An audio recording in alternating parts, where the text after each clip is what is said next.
Today, we are going to talk about not being able to afford dental marketing. I hear this quite regularly, actually, where clients will reach out, existing clients or potentially new clients, and they say, I just can't afford to market. And I get what they're saying, but we're in 2026 and you need to figure out how to afford to market because if you don't, your practice will gradually die. I know sometimes there's some old heads online and they'll say things like, I never had to market in all my years, or there's somebody who owns a practice in rural Arkansas somewhere where nobody is marketing and he has no competition and they just mop up every single new patient.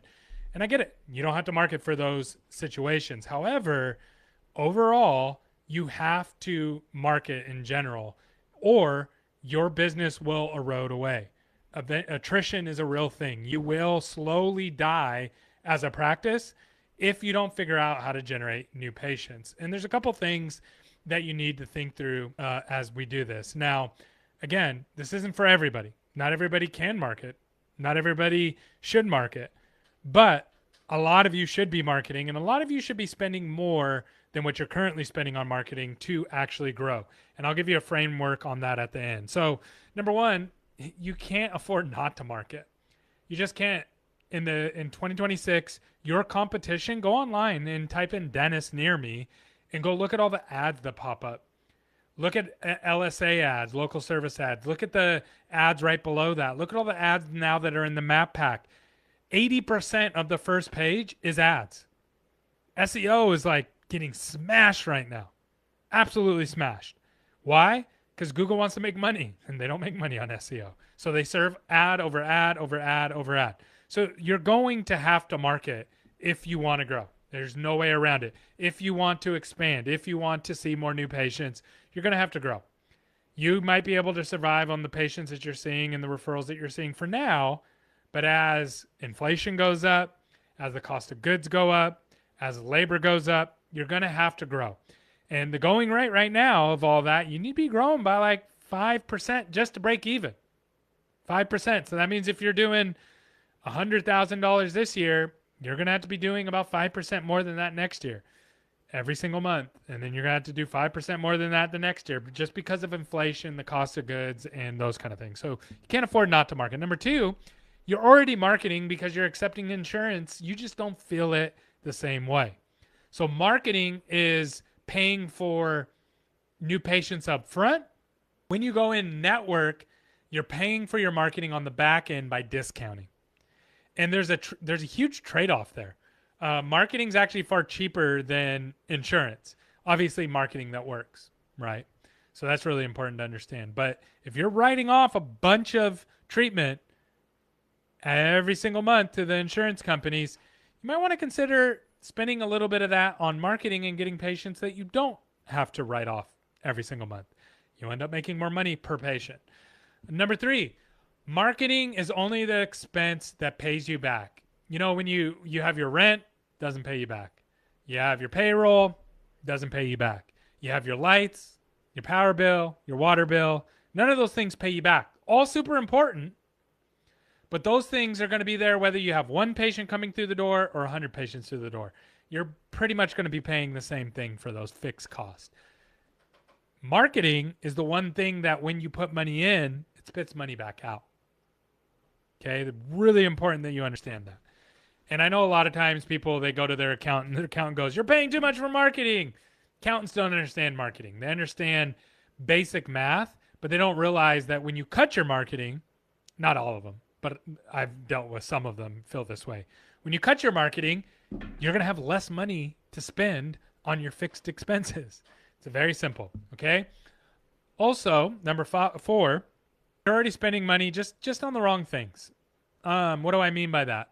Well, a lot of times if you're overspending in your personal life, you could have spent that money on marketing and put more money into your pocket. Sometimes you have to take money out of your personal life on things that you don't need. Maybe you don't need the car. Maybe you don't need the house. Maybe you don't need the plane. Maybe you don't need whatever the thing is. And it might be things in the office too. Maybe you don't need those things yet. Maybe you need to learn how to market so you have more money for the house, for the car, for the plane, whatever it may be. Okay. Next, start with the free stuff. Start with the free stuff. There's a lot of ways that you can market for free. Doesn't cost you anything. Most people don't do it. And this is why I know that their mind isn't in the right place, but it doesn't cost you anything to go ask your patients for Google reviews. But a lot of dentists think they're above asking for Google reviews. It will help you get more new patients. Just start asking. It doesn't cost you anything to ask your patient for referrals. It doesn't cost you anything. You could be asking all the time. You could get 2, 3, 4 more patient referrals every single month. Brand new patients coming through your door if you just ask, but you don't ask. Okay? And then lastly, you need to learn about scaling your budget. Okay? I'm not talking about going out and just dropping $20,000 on marketing. You've never spent money on marketing. You go spend $20,000. Don't do that. You'll fail. What you should be doing is you should be starting with a $4,000 to $5,000 budget minimum. And you say, okay, I'm going to start with that. I realize I'm not going to get a ton of new patients from it. I'm going to get some new patients from it. And then I'm going to learn, my team's going to learn how to convert those new patients, get them into the office, get them to accept treatment. And then we're going to get more of those. And then we're going to get more of those. And then we're going to get more of those. And then we're going to take that money that we get and we're going to spend more on marketing and we're going to grow more. And then we're going to do that again. And then over time, you're building a better business that's growing and that's sustainable. Now, here's the framework. Okay. This is the framework. Really important. If you're spending 1% to 3% on marketing of your collections, you're not going to grow. You're just going to cover attrition. So you say 1% to 3%. So if you're at $100,000 a month, you're spending $1,000 to $3,000. That's just going to barely cover attrition. That means you're just going to cover the people that you're losing. You're going to get some of those back. You're not growing though. You're just going to maintain. Okay. 4% to 7%, you're going to start getting some growth. So that's $4,000 to $7,000 on $100,000. You're going to start to get some growth from that. If you need to grow fast, this is your 8% to 10%.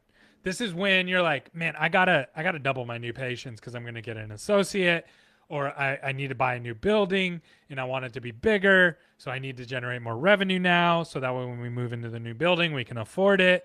That's going to be your 7% to 10% range. If you're at $100,000 a month, that's going to be $7,000 to $10,000. If you do those things and you work on the basics, like answering the phone, scheduling the patients, et cetera, et cetera, et cetera, you will be successful. You will. And over time you'll grow. And maybe the marketing company, you're like, oh, I've tried that, it didn't work. Okay. Got to keep trying. You don't give up on it. You keep trying. Maybe you need to work with someone else. Maybe you need to try a different approach. Maybe if your team, you're not holding them accountable, maybe you just need to work on your leadership skills. Maybe you need to up a little bit. Maybe you need to train your team in a different way, like not yelling at them.